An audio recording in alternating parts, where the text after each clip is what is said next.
మనమే పెట్టుకుందాం, మనమే రిలీజ్ చేద్దాం అన్నారు. స్టిల్ 50 సంవత్సరాలు కదా, అది 500 సంవత్సరాలు అయినా కూడా షోలే అనే పదం కానీ, గబ్బర్ సింగ్ అనే పదం కానీ, సాంబా అనే పదం కానీ, అలాగే బసంతి అనే పదం కానీ, వీరు కానీ, జయ కానీ డైలాగులు ఏం వాడినా కూడా వాళ్ళకి రాయల్టీ కట్టాల్సిందే. అట్లాంటి ఆ సినిమా ఎలా ఆడిందంటే మీ అందరికి తెలుసు. ఒకే థియేటర్లో ముంబైలో 25 సంవత్సరాలు ఆడింది.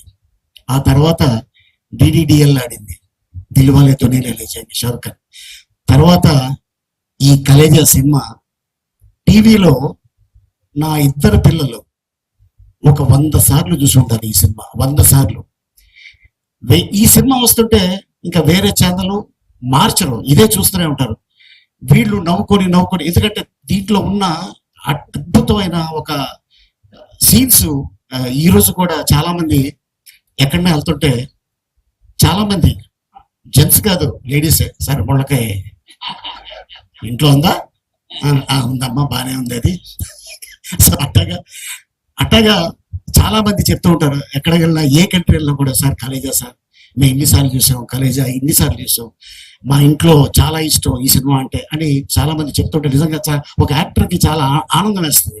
త్రివిక్రమ్ శ్రీనివాస్ గారు వారు రాసిన ఆ టైము, అలాగే మహేష్ గారు ఇక ఆయన టైమింగ్ మీ అందరికి తెలుసు. సో ఏంటంటే చిన్న సీన్ కూడా దీన్ని ఇలా చేస్తే బాగుంటుంది, ఇలా చేస్తే బాగుంటుంది అని చెప్పి ఎంతో కష్టపడి చేయటం కానీ, అలాగే దీంట్లో అనుష్క, సునీలు, బ్రహ్మానందం గారు, రాహుల్ రమేష్ గారు, ఇంకా చాలా మంది ఈ చిత్రంలో చేసి ఉన్నారు.